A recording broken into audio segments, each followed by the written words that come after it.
injih panutup. Anggota ASMI, Bapak Ibu para pinesepuh sesepuh ingkang kita hormati, sumangga adicara wonten ing enjang siang menika ingkang kita purwakani kanthi waosan basmalah sesarengan.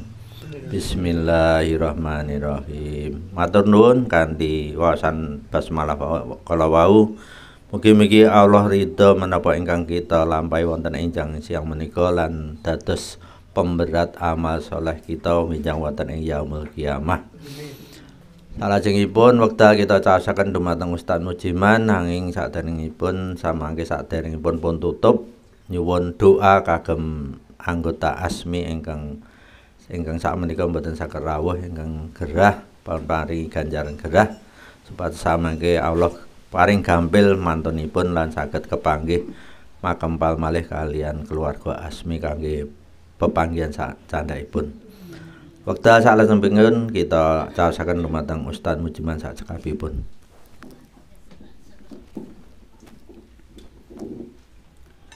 Assalamualaikum warahmatullahi wabarakatuh.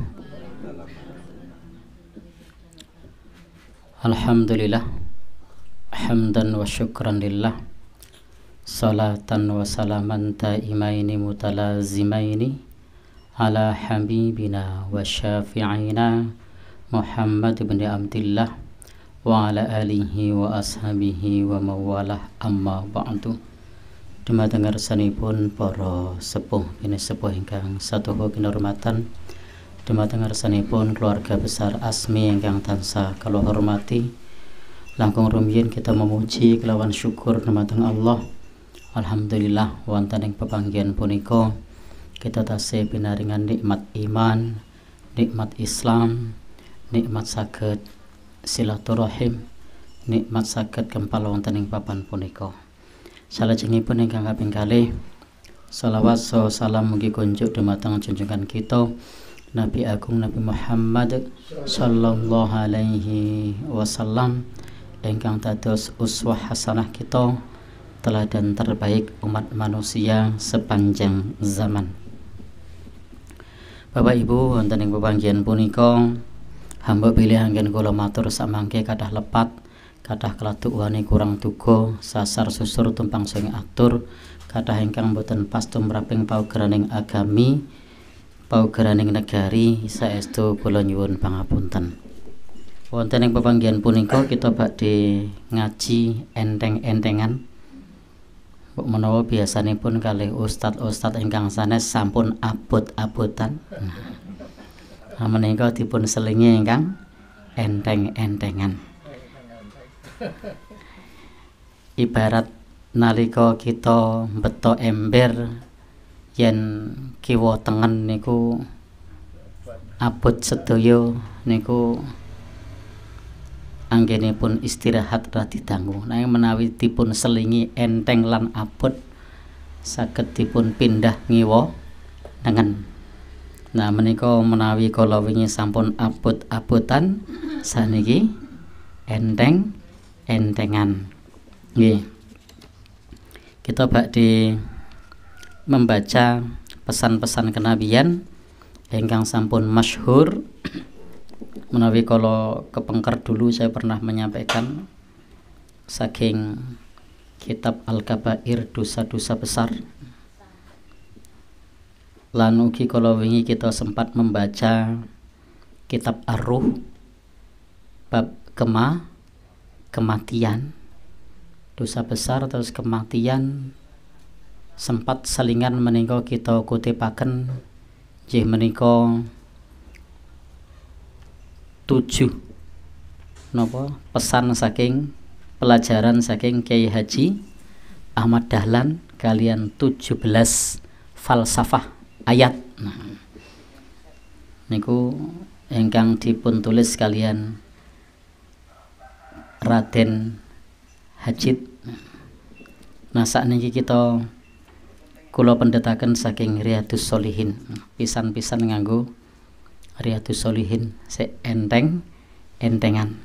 Niki mboten kula pendhet saking awal, kula pendhet bab tengah. Disuruh pakai bahasa Indonesia. Oh nggih. Oleh jamaah ya online. Pakai bahasa Indonesia. Oh nggih. Niki wonten interupsi warga online. Nah, supados pakai bahasa Indonesia. Pripun? Oh nggih. Baik. Ini sekarang kita pakai bahasa Indonesia.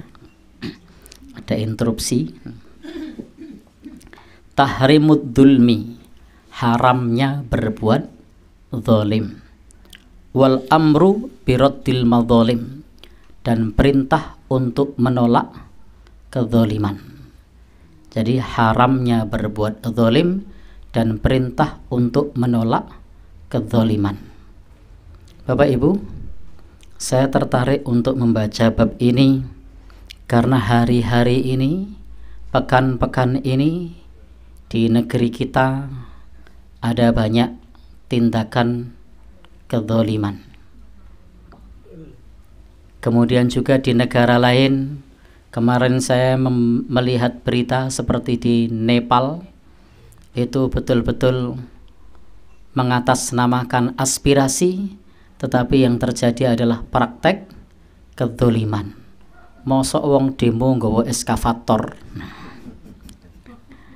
Jadi kira-kira gimana kalau demo kok bawa eskavator itu sudah niat mau merusak. Padahal prinsip demonstrasi itu menyampaikan aspirasi, menyampaikan amar ma'ruf nahi mungkar, menyampaikan nasihat, ibaratnya kritik yang konstruktif. Nah, maka yang namanya kritik yang konstruktif itu harus proaktif, harus bukan mengedepankan konflik reaktif, bukan. Tetapi yang terjadi kemudian yang dikedepankan adalah konfrontatif. Nah, kira-kira pakai bahasa begini bisa dipahami ya? Jadi menggunakan pola-pola konflik dan pola-pola konfrontatif. Baik, Bapak Ibu-ibu yang berbahagia yang dirahmati Allah Subhanahu wa taala, sebenarnya itu adalah bentuk kezaliman. Bagaimana mungkin fasilitas umum untuk masyarakat dirusak? Itu zalim. Bagaimana mungkin itu fasilitas yang dibangun dengan uang rakyat tapi yang rusak mengatasnamakan rakyat. Bahkan untuk negeri ini beberapa kali demonstrasi, kerugian negara yang terdeteksi mencapai 900 miliar. Itu belum nanti realisasi pembangunannya kembali, itu bisa lebih dari itu. Belum termasuk kerugian warga sipil, belum termasuk kerugian-kerugian yang bukan aset negara. Nah, mungkin tidak sampai 1 triliun ya, lebih. Baik, saya belum ngitung. Baik, jadi Bapak Ibu, kezaliman atas nama apapun tidak bisa dibenarkan. Kezaliman atas nama amar ma'ruf nahi mungkar tidak boleh dilegalkan, tidak dibenarkan. Kezaliman atas nama memberi nasihat tidak dibenarkan. Kezaliman atas nama menyampaikan aspirasi tidak dibenarkan. Biasanya atas namanya apa lagi? Bukan menyampaikan aspirasi, tapi malah berbuat zalim. Dan itu dilakukan secara bersama-sama dan merasa berada di atas kebenaran. Dan merasa berada di atas kebenaran. Kantor polisi dibakar, gedung DPR rata dengan tanah. Nah, apalagi? Ya, rumah dijarah. Lalu apa bedanya dengan koruptor? Ya, mudorotnya masih lebih besar penjarahan. Karena kalau penjarahan itu rusak, kalau korupsi rapi. Jadi antara korupsi sama menjarah, mudorotnya lebih besar mana? Ya, lebih besar menjarah. Karena kalau menjarah itu rusak, madul-madul. Kalau korupsi rapi. Gimana Pak? Ya, dan halus. Kalau korupsi itu halus, kalau penjaraan itu kasar. Jadi kalau penjaraan itu kasar. Dan pripun Pak? Ya, bahkan dalam penjaraan kadang ada nyawa yang ada darah yang tertumpah, ada properti yang rusak. Jadi kalau korupsi itu yang dirampas kesejahteraan. Tapi kalau penjarahan, perampokan, pencurian yang dirampas adalah kesejahteraan dan keamanan. Dan dalam Al-Quran Allah menjelaskan nikmat itu ada falyabudu rabba hadzal bait alladzi at'amahum min ju'. Ini kesejahteraan. Wa amanahum min khauf. Ini keamanan. Jadi kalau orang korupsi yang dirampas apa? Kesejahteraan. Tapi kalau menjarah, merampok, mencuri itu merampas dua hal. Merampas kesejahteraan dan juga keamanan. Pripun? Keduanya. Kalau koruptor ketika melakukan aksinya itu cenderung rapi, mulus, halus, sehingga dari sisi keamanan pripun? Ada yang rusak? Tidak ada. Ya. Ya, ini tadi konteksnya bukan sedang mengatakan korupsi baik, bukan. Tetapi konteksnya adalah buruk mana. Nah, lebih buruk pencurian, lebih buruk perampokan, lebih buruk penjarahan. Korupsi buruk, tapi penjarahan, perampokan, pencurian lebih buruk. Nah, baik. Jadi bukan masalah baik dan tidak baik. Tidak korupsi tidak mungkin baik. Korupsi tetap tidak baik. Nah, jadi korupsi tetap buruk, tapi lebih buruk kalau menjarah, merampok. Karena kalau korupsi yang terancam apanya? Kesejahteraannya. Tetap aman, tidak ada yang dilukai. Ya, tidak ada yang dilukai. Dan gemboknya pun tidak rusak. Ya, orang korupsi itu gemboknya pun tidak rusak. Tapi kalau pencuri, gemboknya rusak. Baik. Kemudian kalau korupsi tidak ada orang yang dianiaya. Kalau perampok ada. Korupsi tidak ada yang ditodong pakai senjata. Kalau rampok ada. Maka dari sisi ini korupsi itu buruk, tapi merampok, menjarah itu lebih buruk. Karena mudaratnya dua. Baik, ingat korupsi tetap dosa besar. Kata Nabi, man istakmalnahu minkum, barang siapa yang kami berikan pekerjaan di antara kalian, fakatamana mikhyaton, lalu menyembunyikan dari kami jarum korupsi, jarum, fama fauqahu, atau yang lebih kecil dari jarum, maka ya'ti ghululan yaumal qiyamah, akan didatangkan menjadi belenggu pada hari kiamat. Jadi meskipun jarum atau lebih kecil dari jarum tetap akan dipertanggungjawabkan. Pernah ada orang yang tergopoh-gopoh kepada Nabi yang mengambil tali sendal sebelum dibagi. Jadi pada saat perang ada yang mengambil tali sendal tanpa izin komandan perang. Wahai Rasulullah, bagaimana dengan tali sendal ini? Tali sendal yang diambil sebelum dibagi. Maka Nabi mengatakan syirok minnar, tali sendal dari api neraka. Maksudnya apa? Mengambil tali sendal itu dapat menyebabkan pelakunya masuk neraka. Bayangkan tali sendal. Apa tali sendal tuh? Serampat. Ngambil serampat berpotensi masuk neraka. Sekarang apa kalau orang ngambil? Ya, ngeri. Tidak cuman serampat, tidak cuma tali sendal. Bahkan dalam penjaraan kemarin ada jam tangan yang nilainya 11 miliar. Ya, 11 miliar jam tangan. Tuh kok ke jam tanganku untuk piro ya? Ngowong sak kelurahan. Baik. Jadi intinya apa? Kita tetap tidak boleh berbuat zalim, tidak boleh mengambil hak orang lain. Baik.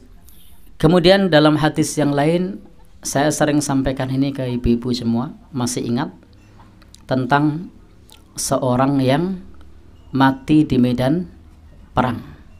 Lalu orang-orang mengatakan, orang-orang tergopoh, fulan syahid, fulan syahid, fulan syahid.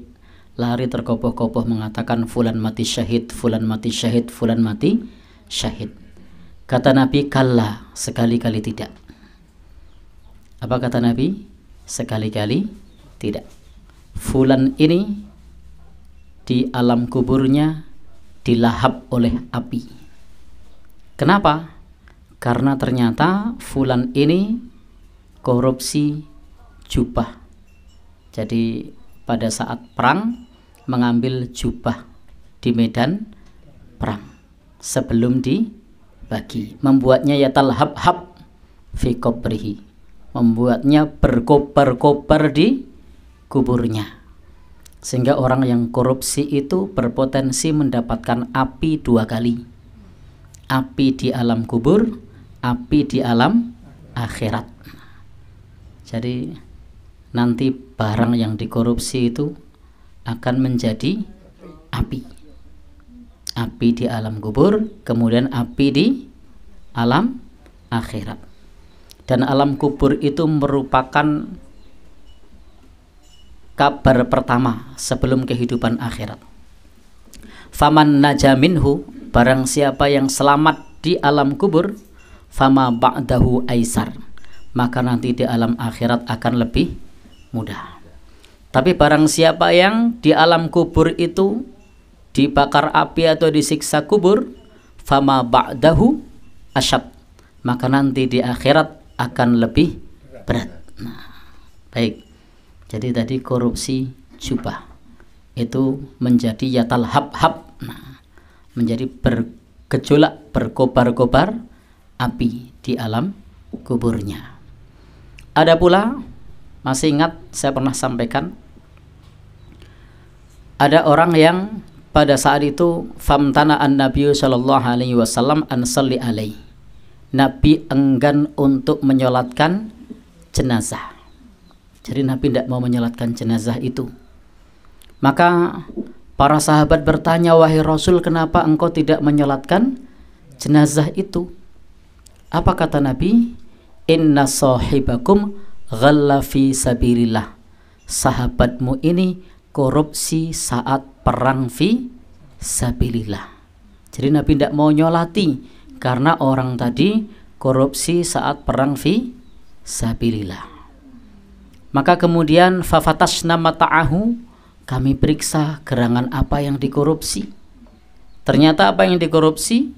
Kharajan mayusawi dirhamain, manik-manik yang nilainya kurang lebih sekitar 2 dirham, sekitar 150.000 rupiah. Maka ada orang yang korupsi sekitar 150.000 rupiah, maka Nabi sudah tidak mau menyolati. Dan alhamdulillah kabar gembiranya, hari ini saya tidak pernah dengar kabar ada orang yang korupsi senilai 150.000. Pernah? Pernah dengar kabar? Korupsi 150.000? Tidak ada. Ya. Yang ada triliun. Baik. Jadi uang 150 ya menyebabkan Nabi tidak mau menyolatkan. Padahal korupsinya hanya senilai 150.000 rupiah.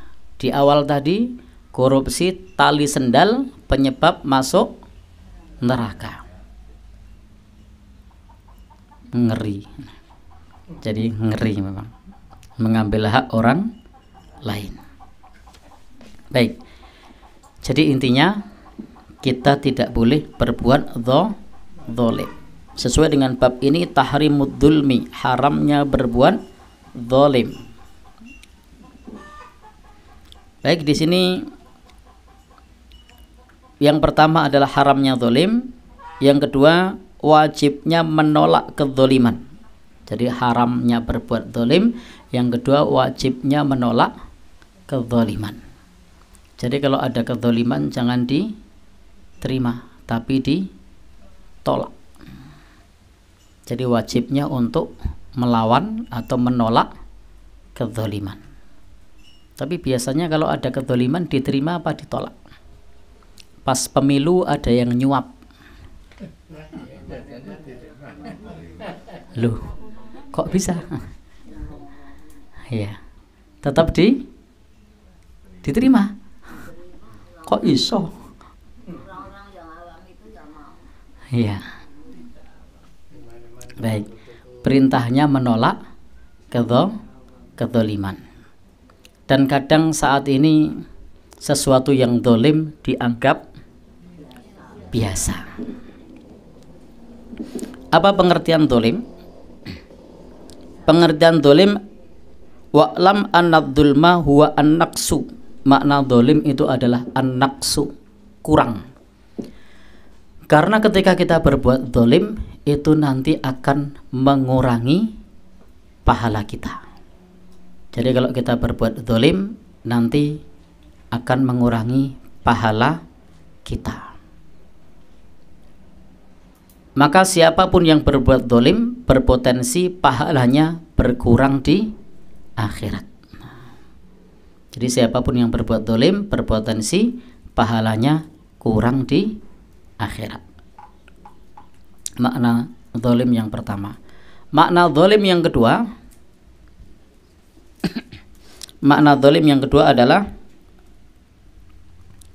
orang yang zalim ini maknanya adalah meletakkan sesuatu yang bukan pada tempatnya.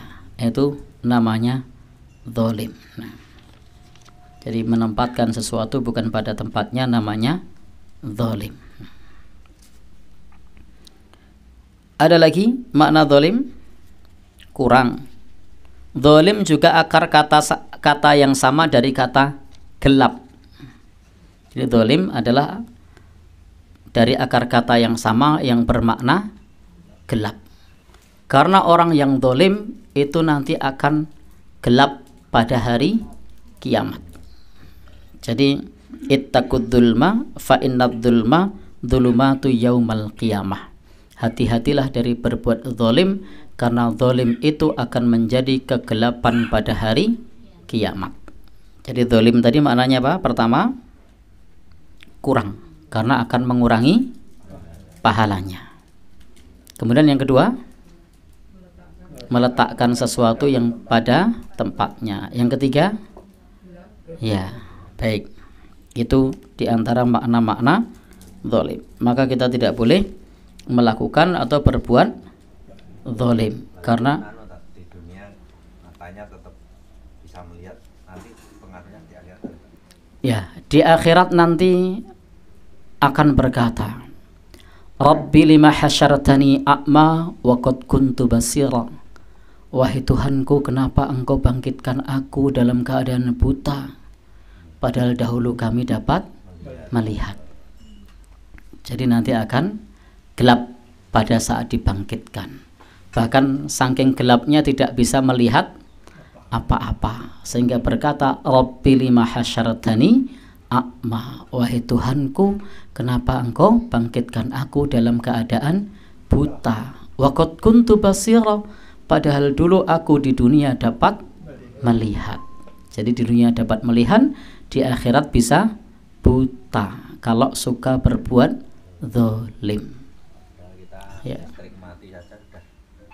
Berbuat. Sekarang di dunia listrik Ya. mati saja kita sudah.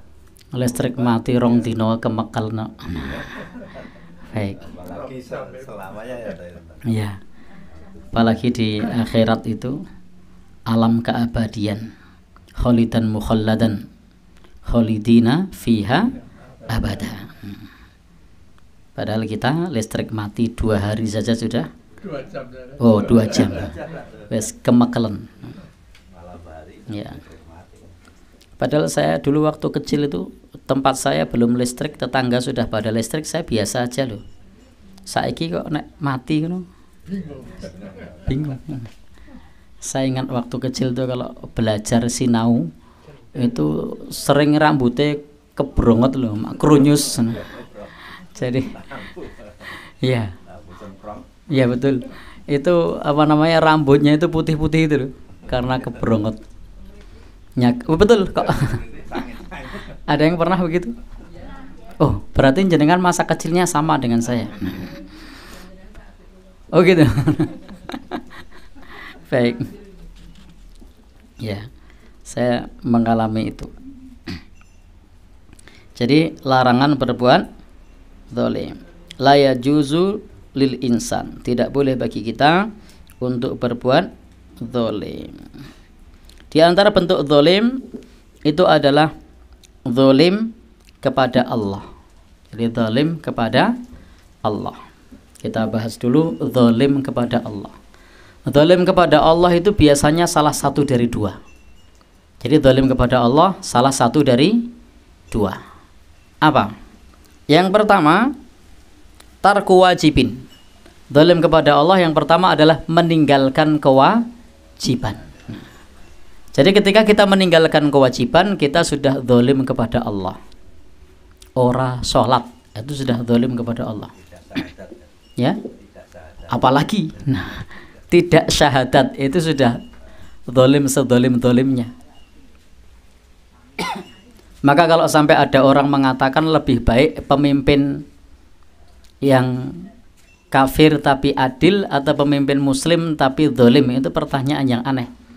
Ya, karena ketika orang itu sudah kafir, itu pasti zalim kepada siapa? Kepada Allah. Nah, sudah zalim kepada Allah. Maka tidak syahadat itu sudah zalim sezalim-zalimnya. Nah, baik. Dan itu adalah kezaliman yang paling besar ketika menyekutukan Allah Subhanahu wa ta'ala. Zalim yang kedua adalah melakukan yang haram. Jadi zalim yang pertama kepada Allah itu apa? Meninggalkan kewajiban. Yang kedua, melakukan yang haram.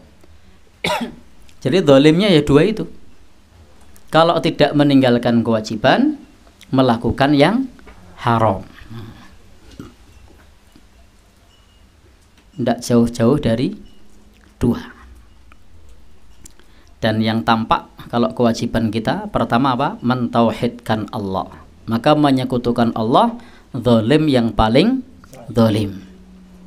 Ya, maka mentauhidkan Allah, adil yang paling adil. Dalam hal menjalankan kewajiban, sholat 5 waktu. Maka meninggalkan sholat 5 waktu termasuk bentuk kezaliman. Zalim kepada Allah Subhanahu wa ta'ala.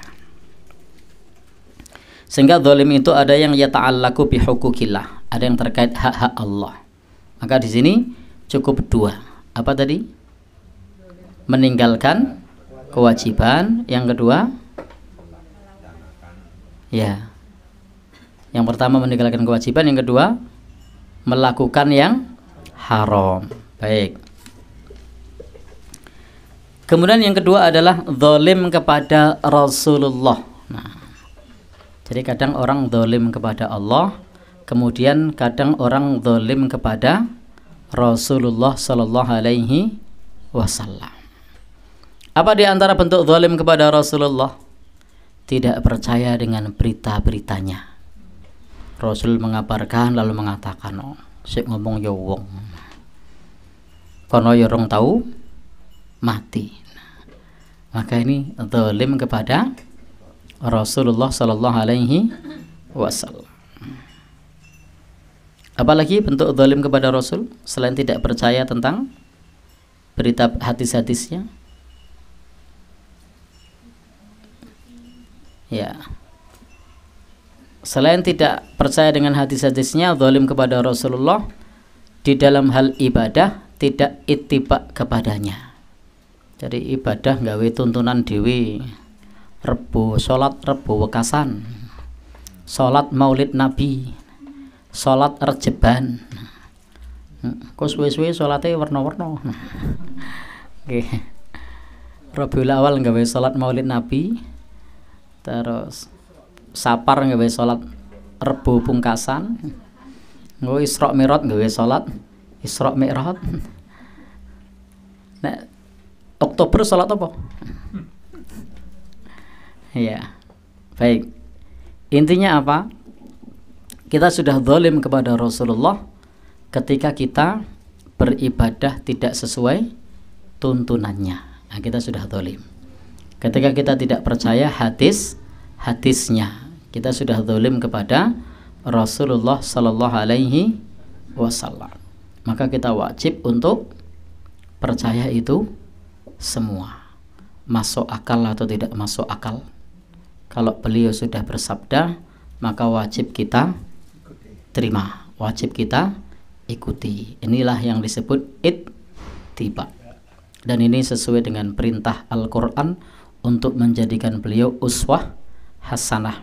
Laqad kana lakum fi Rasulillahi uswatun hasanah. Sungguh ada pada diri Rasulullah teladan yang baik bagi kalian. Dan juga dalam hadis Nabi sudah dikatakan, man ahdatha fi amrina hadza ma laisa minhu fahuwa raddun. Barang siapa membuat perkara baru dalam agama ini, maka dia tertolak. Jadi cukup ikuti tuntunan Nabi saja, tidak usah bikin tuntunan sendiri. Saya sudah sering matur bola bali, kada yang bikin pemborosan itu karena tradisi dan gengsi. Kalau sunnah Nabi itu insya Allah simple, ngirit, mudah. Yang membuat kemudian rumit, boros, sulit itu biasanya gengsi dan tradisi. Nah, biasanya gengsi dan tradisi. Saya sudah sering di tempat pengajian ini ngasih ilustrasi. Ilustrasi yang saya pakai biasanya ilustrasi pernikahan sama ilustrasi kematian. Ya. Untuk ya pernikahan misalnya, itu kalau kita ndak ikut gengsi dan tradisi, itu murah. Berapa biayanya orang menikah? Tanpa gengsi, tanpa tradisi loh. Berapa? Ya, KUA gratis. Nah, walimahnya? Ya, seekor kambing misalnya. Nah, seekor kambing. Sudah kan? Selesai. Ya, maharnya ya murah. Tapi coba kalau pakai tradisi, ya tukar cincin dah berapa itu? Belum lagi kalau ya dah berapa lagi? Baik, di beberapa tempat ada pan naik nilainya 200-300 juta seperti di Sulawesi. Di Kalimantan ada jujuran 200-300 juta. Itu baru apa? Oh ya, baru seserahannya. Nah, baik, ya. Ya. Oh gitu ya. Baik. Ya, tapi itu sekali lagi tradisi. Nah, kuat yo monggo ajeng dilakoni, nek ra kuat yo tidak usah dipaksakan. Baik. Jadi yang bikin mahal apa? Sewa gedung. Jadi mahal. Kemudian apa lagi? Ada hiburan. Itu hiburannya tok ono wis piro iki? Pinten, Pak, hiburan? Keyboardnya nyewa berapa? Penyanyinya? Oh, saweran barang? Ya, sawerannya. Baik, mahal. Ya, dekorasinya. Ya, sound systemnya. Seragamnya. Cateringnya. Baik. Ya, itu tradisi. Silahkan kuat dilakoni, nek ra kuat ndak usah dipaksa. Ya. Tapi kadang wis rumangsa ora kuat isih memaksakan diri. Itu namanya zalim pada diri sendiri. Kalau ndak kuat ya ndak usah dipaksa. Baik. Oh, kebanyakan. Oh ya. Ya, harusnya ibarat saya kalau bawa batu itu ngangkat beban, nek kira-kira tak ubahke ora kuat, saya ngambil yang kecil. Jangan dipaksa wis diubahke ora kuat kok diangkat. Nah, deyek-deyek. Ya, boyoke ora kuat. Baik, dalam ritual kematian. Dalam Islam sepele. Ritualnya sederhana. Apa? Memandikan, mengafani, menyolatkan, menguburkan, mendoakan. Coba dalam tradisi dan gengsi telu pitu surtanah telu pitu 40 100 setahun 2 tahun 1000 ngijing. Iya. Baik. Pripun, Pak? Ya. Artinya memang tradisi dan gengsi kadang bikin zalim sama diri sendiri. Baik, kita lanjutkan. Jadi ada zalim kepada Allah, kemudian zalim kepada Rasulullah sallallahu alaihi wasallam. Di antara bentuk zalim kepada Rasulullah tidak percaya dengan kabarnya, kemudian apa lagi? Tidak mau mengikuti sunnahnya, dalam beribadah tidak sesuai dengan tuntunannya, yaitu zalim kepada Rasulullah. Maka hendaknya kita jauhi segala bentuk kezaliman kepada Rasulullah sallallahu alaihi wasallam. Baik, yang ketiga, zalim kepada sesama manusia. Baik, zalim kepada sesama manusia. Apa itu di antara bentuk zalim kepada sama manusia? Zalim kepada sama manusia itu ada 3. Ini sudah masyhur, hadisnya sudah terkenal. Insya Allah Bapak Ibu sudah hafal. Zalim kepada sama manusia ada 3. Innat dima'akum, yang pertama darah, wa amwalakum harta, wa a'radakum kehormatan. Jadi zalim kepada sesama manusia itu tidak jauh-jauh dari 3. Kalau tidak darah ya harta, kalau tidak harta kehormatan. Nah, ini zalim kepada sesama manusia. Zalim dalam hal urusan darah, contohnya apa? Melukai, menyakiti, memukul, menendang, mengeplak. Ya. Itu namanya zalim dalam urusan darah. Nah, maka untuk zalim yang jenis ini seperti memukul, membunuh, ini masuk kategori zalim dalam urusan darah. Yang kedua apa tadi? Amwal, zalim dalam urusan harta, nyolong, nyuri, jarah, nyopet, ngutil, ngerebut, ngapusi, ndelekke, utang ora nyaur. Ya itu zalim, itu utang ora nyaur. Ya, menunda-nunda bayar hutang itu zalim dalam urusan harta. Maka kalau utang tidak usah ditunda-tunda. Kalau sudah punya rezeki, segera dibayar. Dan memang hutang zaman ini beda dengan hutang tempo dulu. Kalau orang hutang tempo dulu itu untuk bertahan hidup. Kalau orang hutang hari ini untuk gaya hidup. Nah, ya. Jadi orang hutang zaman dulu itu untuk bertahan hidup. Tapi kalau orang hutang hari ini pada umumnya untuk gaya hidup. Ya, ndak usah malu loh, nggo kirana tua etek-etek. Ya, tuh paling elek. Ya, baik. Jadi intinya apa? Ndak usah gengsi. Pripun? Itu zalim dalam masalah harta, termasuk menggugat untuk merampas hak orang lain, watutlu biha ilal hukam. Nah, itu juga termasuk zalim dalam urusan harta. Korupsi, zalim dalam urusan harta. Apalagi ada banyak zalim dalam urusan harta. Dan itu semua dilarang. Wala ta'kulu amwalakum bainakum bil batil. Janganlah memakan harta di antara kalian dengan cara yang batil. Tidak boleh.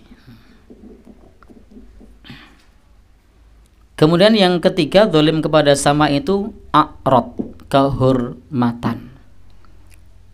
Kalau dalam urusan darah tadi menyakiti fisiknya, kalau dalam urusan harta itu merampas atau merusak hartanya, kalau zalim dalam urusan kehormatan itu seperti menghinanya, mencaci makinya, menggibahnya, mengerasaninya. Nah, itu semua termasuk zalim dalam urusan kehormatan. Dan kalau bapak ibu dirasani, itu ndak usah sedih. Kenapa? Karena itu berpotensi mengurangi dosa-dosa kita. Maka saya berpikir seperti Pak Jokowi itu bisa jadi loh dosane iso resik. Karena saya ngerasani sak Indonesia. Nah, ya, bisa jadi loh, saya cuma bilang bisa jadi, kan kita ndak tahu. Ya. Ya. Pripun? Saya ngerasani luwih akeh lho, Pak. Nanti hitung-hitungan itu para pemimpin di negeri ini itu berpotensi menjadi orang yang beruntung. Karena banyak yang ngerasani. Karena orang yang ngerasa, orang yang dirasani itu nanti akan diberikan pahala. Siapa yang ngasih? Si ngerasani. Jadi pahala yang ngerasani tadi diambil, diberikan kepada yang dirasani. Nah, itu nanti ditimbang pahalanya sama dosanya besar mana. Nah, dinai pahala oleh orang seluruh Indonesia. Oh, ketua RT dirasani. Oh, berarti bersyukur jadi ketua RT. Berpotensi mendapatkan limpahan pahala.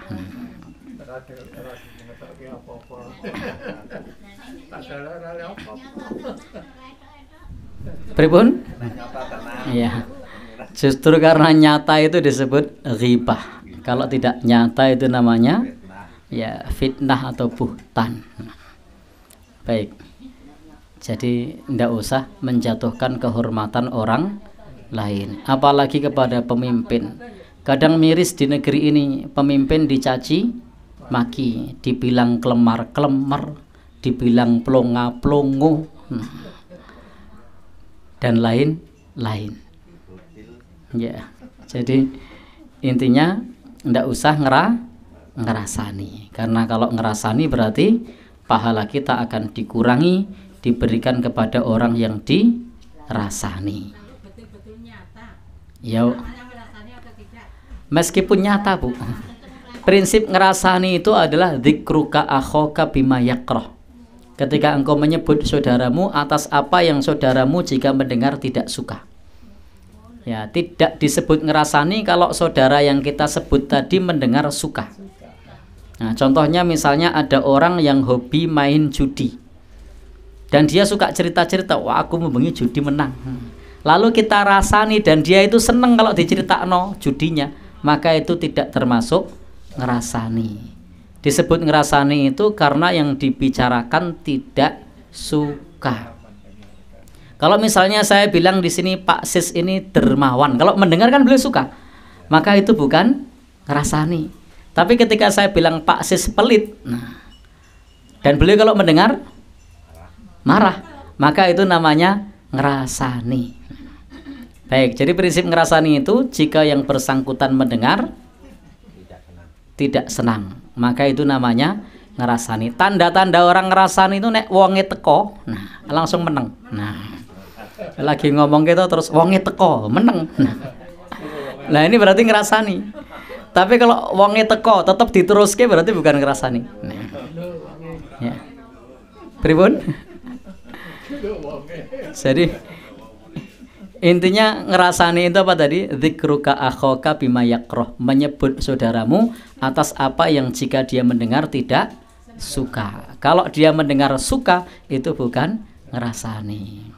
Wah, Pak Roto itu dari mudanya sebagai aktivis dakwah sampai sekarang masih semangat memberi pencerahan umat. Beliau tidak mendengar. Andai beliau mendengar, suka tidak dengan kata-kata tadi? Suka. Maka ini tidak termasuk ngerasani. Kenapa?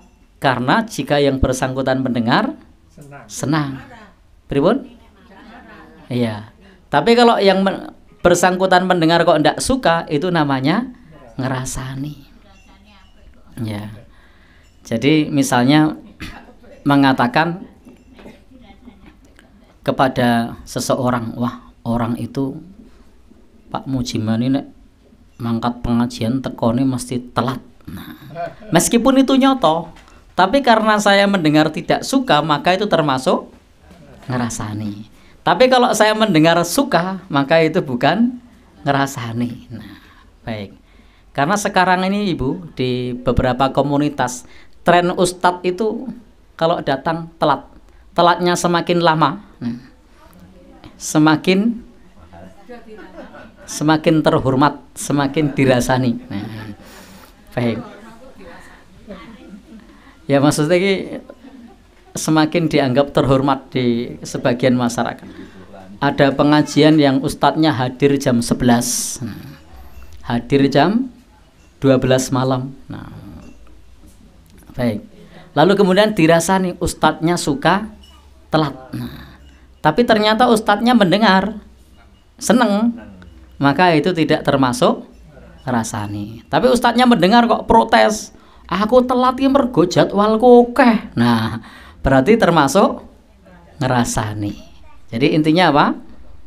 Ngerasani itu ketika kita menyebut saudara kita dan saudara kita tidak suka. Nah, kalau suka tidak termasuk ngerasani.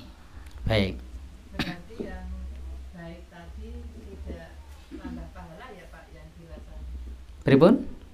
Misalnya tadi ngerasani Pak Roto baik-baik tadi. Berarti itu Pak Roto tidak tambah pahalanya dari ngerasani ya? Kalau orang lain terinspirasi dengan beliau, ya tambah pahala juga. Misalnya bilang Pak Sis ini termasuk suami yang romantis. Nah, misalnya kok ini.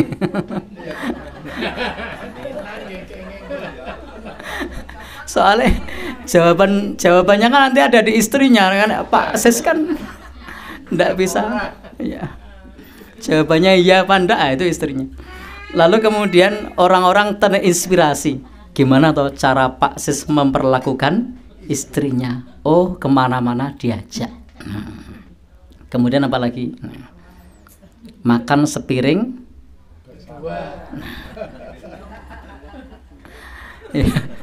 Ngirit nih. Kemudian apa boleh Bu? Napa? Gandengan tangan kemana-mana misalnya. Ya. Maka karena tadi mendengar seperti itu, orang terdorong untuk belajar gimana romantisme keluarganya itu. Nah, yaitu ya berpahala karena menginspirasi orang lain. Ini cuma ilustrasi Pak ya. Pripun Pak? Oh, keliling babatan.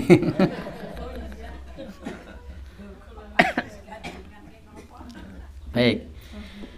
Jadi tadi ada zalim kepada sesama, ada satu apa tadi? Ya, urusan darah. 2, zalim kepada sesama, yang kedua urusan harta. 3, zalim kepada sesama, yang ketiga adalah urusan kehormatan. Tidak boleh mencaci maki, tidak boleh menghina, tidak boleh ngerasani, dan seterusnya. Maka sudah saatnya bagi kita jauhi ngerasani, jauhi menghina. Apalagi yang hinaan tersebut berpotensi nanti orang menghina kita. Saya masih ingat kemarin di Masjid Dagan itu baca, masjid apa Pak namanya? Al-Firdaus ya. Itu membaca hadis Nabi. Larangan Rasulullah Shallallahu Alaihi Wasallam mencela bapaknya. Maka para sahabat mengatakan, wahai Rasul, adakah orang yang mencela bapaknya? Maka lalu Rasul mengatakan, mencela bapaknya orang lain lalu dibalas mencela bapaknya, maka itu termasuk mencela bapaknya sendiri. Nah, sehingga dalam masalah ini ada hadis Nabi mengatakan bahwasanya ada orang yang yasubbu abar rajul, mencela bapaknya orang lain, fayasubbu abahu, lalu dibalas dengan mencela bapaknya. Jadi mencela bapaknya orang lain dibalas dengan mencela bapaknya. Itu termasuk dolim sama bapaknya sendiri.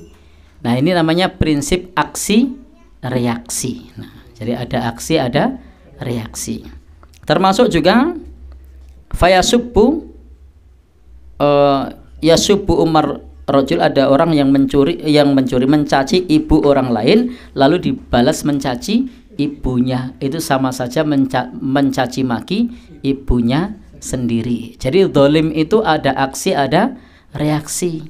Termasuk yang terjadi di negeri ini, kadang-kadang masyarakat umum tidak memahami konsep ini. Misalnya saya melihat berita-berita di televisi itu banyak menyudutkan polisi.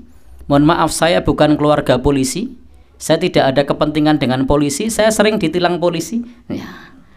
Tapi dalam hal ini saya membela polisi. Kenapa? Ada aksi, ada reaksi. Nah, tapi kadang kan orang bilang, wah polisi represif, nah, polisi keras sama pendemo. Lawang dia diam saja, dilempari warna-warna, ditendang, didupak, dipentung, masa kon meneng wae. Itu manusia normal, mungkin esok sabar ya. Tekan luhur ngono wis mulai kentir-kentir, wis rada pengen bales. Sampai jam 2 siang belum sempat makan, belum sempat istirahat, saya kepikiran sholat barang, diamperi watu, dipentungi, ditendang, didupak, ya akhirnya marah. Nah, normal itu. Ya, itu namanya aksi reaksi. Kalau ndak mau dilempari, jangan lempar. Kalau ndak mau ditembak gas air mata, jangan menyerang. Nah, ya. Jadi kadang-kadang, oh ini polisi pakai tembakan, lihatlah polisi dolim, lihatlah loh siapa yang mulai. Nah, coba kalau yang demo yang menyampaikan aspirasi itu tertib, seperti di Jogja kemarin loh, tertib, damai. Ya, yang pas hari apa itu, yang dikawal sama lurah-lurah itu, nah, yang pakai pakaian Jawa, nah, tertib, tidak terjadi apa-apa. Jadi harus dipahami prinsip aksi reaksi. Nah, Al-Quran juga melarang ini. Al-Quran melarang jangan sampai aksi kita memicu reaksi. Wala tasubbul ladzina yad'una min dunillah. Janganlah kamu mencela orang-orang yang menyeru selain Allah. Dan tidak boleh mencela orang yang menyeru selain Allah. Jadi kita tidak boleh mencela berhala-berhala, itu tidak boleh. Kita tidak boleh mencela peribadatan umat beragama lain. Kenapa? Akibatnya fayasubbullah atwam bighairi ilmin. Kalau kita mencela Tuhan-Tuhan yang lain, kita mencela umat beragama lain, dia akan membalas. Islam itu begini, Tuhannya umat Islam begini. Yang salah siapa? Kita. Karena ada aksi, ada reaksi. Nah, ada orang yang qadarullah memelihara jenggot sunnah Nabi, tapi dia menghina orang lalu dibalas, dasar jenggot, lalu marah, kamu menghina sunnah Nabi. Ya dia tidak maksudnya itu, maksudnya membalas karena tadi dihina, dibilang pesek, terus balas jenggot. Itu tidak menghina sunnah, tapi apa? Aksi reaksi.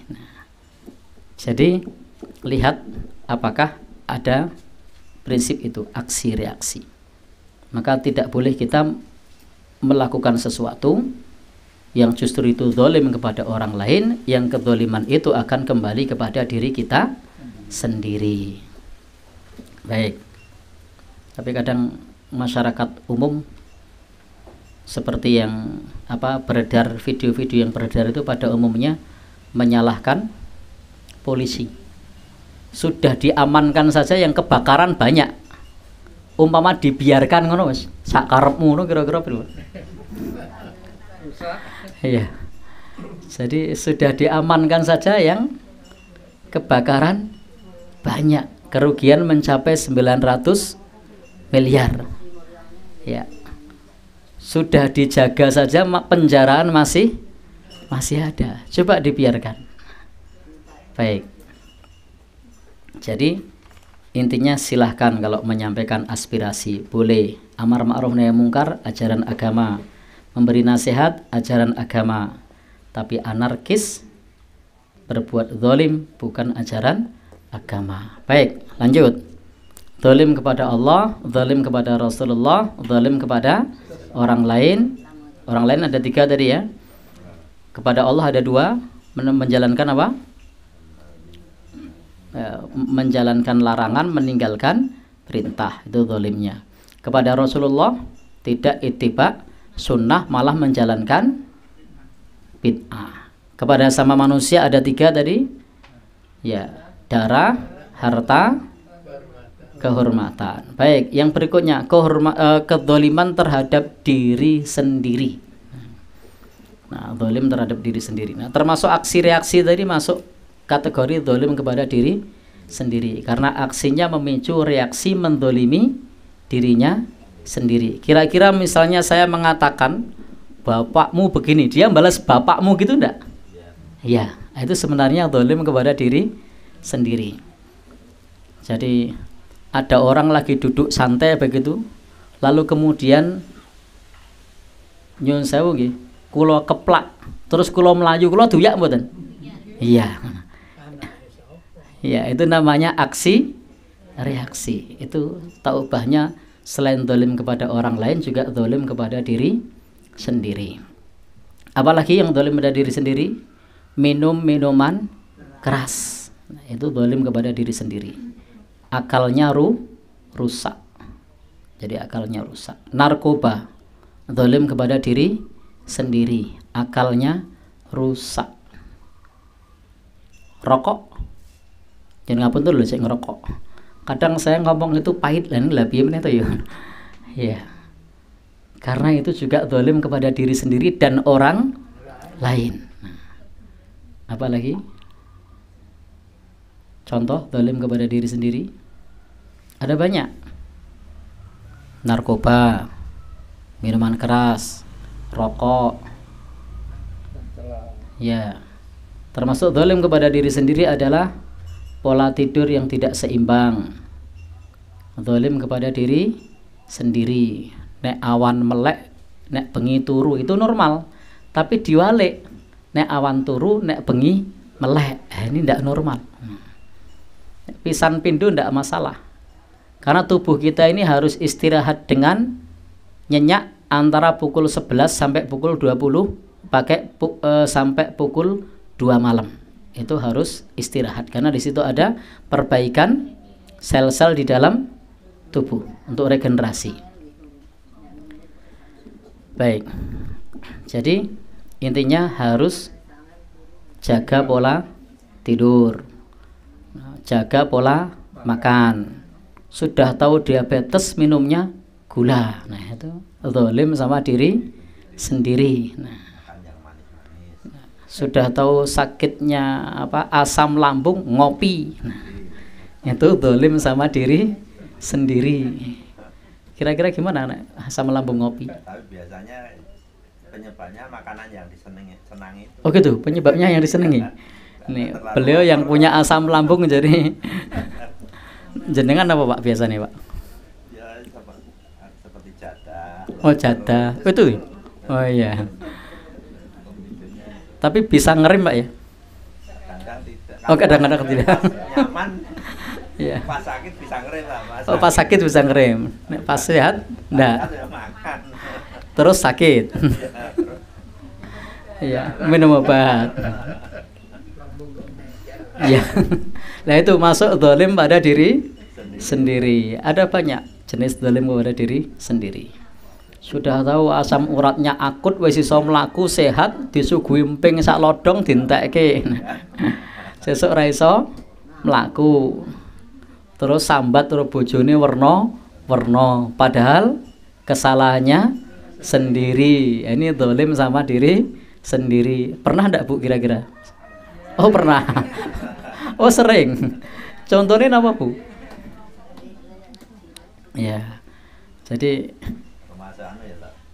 belum mampu punya mobil, cari pinjaman untuk ya belum mampu beli mobil, cari pinjaman untuk beli mobil. Akhirnya deyek gitu. Akhirnya anggaran yang lain keteteran, terbengkelai, uring-uringan sama istri, uring-uringan sama anak. Kenapa? Gue tuku bensin we ora ono. Habis untuk ngangsur belum pajak ya. Belum perawatan. Kemarin saya sempat baca ini baca artikel salah seorang aktivis, judulnya apa itu? Nah, judulnya itu Punya Pajero Jatuh Miskin. Jadi judulnya itu Punya Pajero Jatuh Miskin.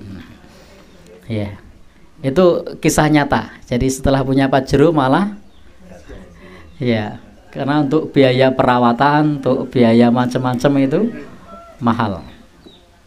Baik. Beripun Pak? Ya, lunga-lunga. Kalau mampunya teruntung ya teruntung. Jangan Pajero, pajaknya saja sudah ngeri itu. Pajaknya berapa Pak? Ya. Baik. Tanya Pak Arif, pajaknya berapa Pak? Iya. Kan iso ngira-ngira beli kan. Berapa?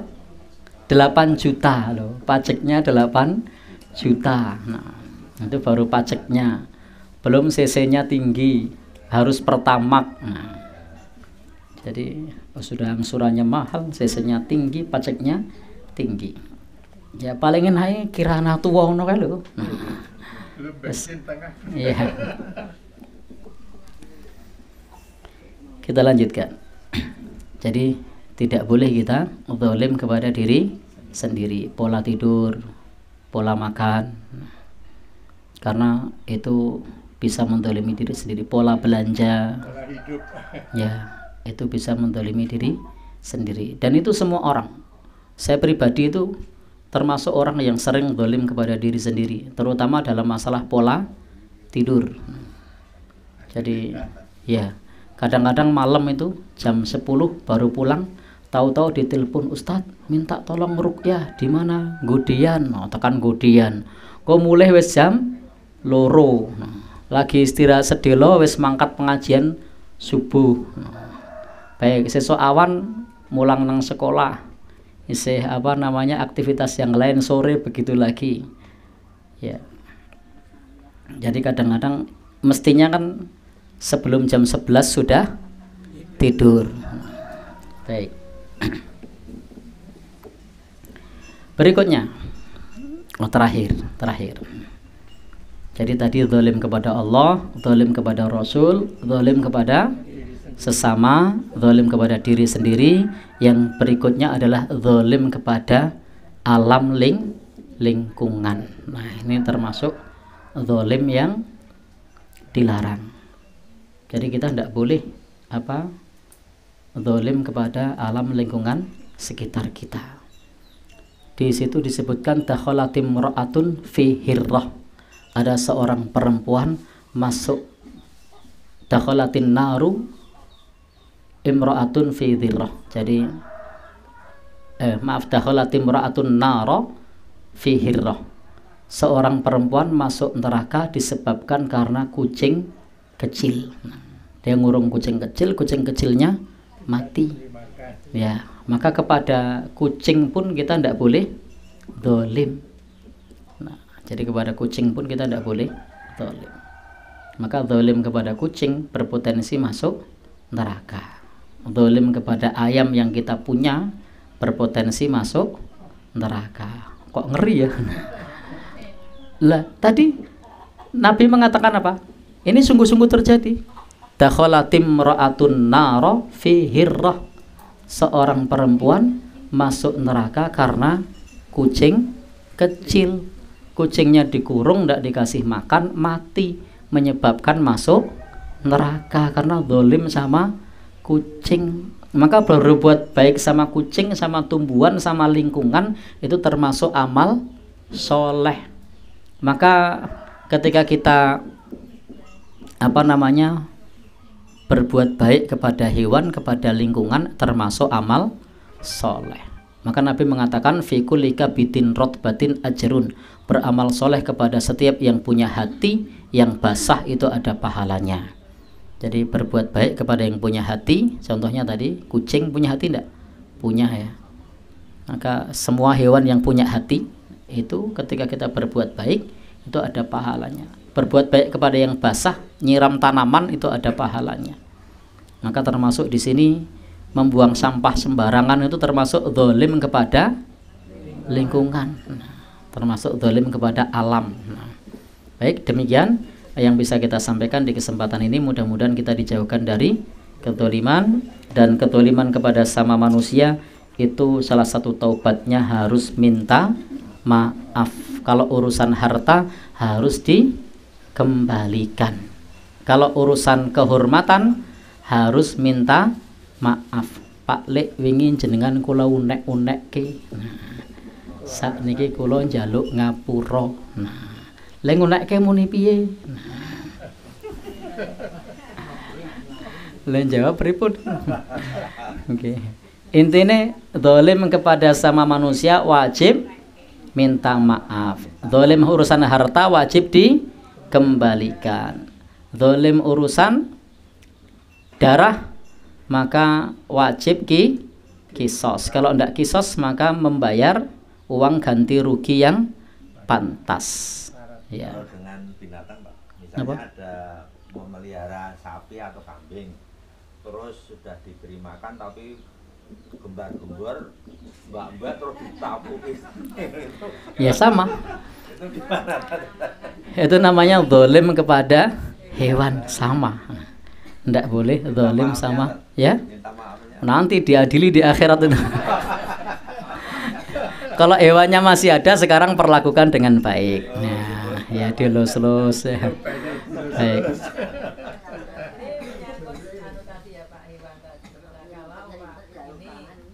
Hewan itu miliknya tetangga ya? Ya.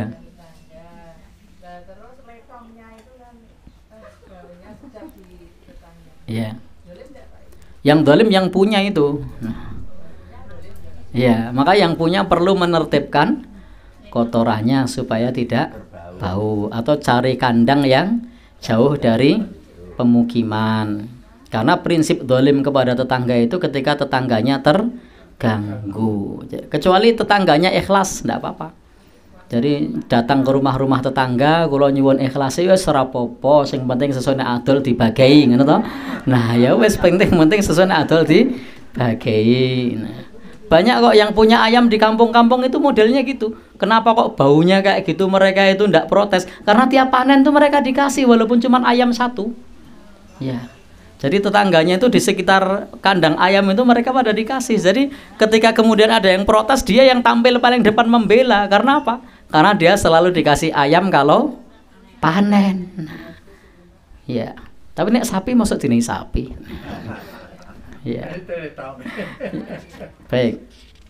Rata-rata untuk peternak ayam begitu modelnya, yang dekat-dekat yang kena baunya itu kalau panen dikasih. Nah, Rata-rata dikasih begitu. Baik. Panjenengan nggih nggih, Bu. Dapat. Alhamdulillah dapat apa yang ngasih? Oh iya. Saya pikir dapat ayamnya. Dapat baunya, Pak. Nggih nggih. Baik, cukup nggih. Nggih, nasrun minallah wa fathun qarib wa basyiril mukminin. Wassalamualaikum warahmatullahi wabarakatuh. Wonten pamundutan prisa? Nek mboten nyuwun doa. Pun mboten? Bu Katilah wonten mboten? Nggih. Mohon doanya tat. Untuk Pak Sudiono, Pak Dua, Ki atau Ti? Sudiono. Pak Sudiono. Baik, kita berdoa untuk Pak Sudiono yang sedang sakit nggih. Kita hadapkan hati dan pikiran kita kepada Allah Subhanahu wa taala. Alhamdulillahirabbil alamin hamdan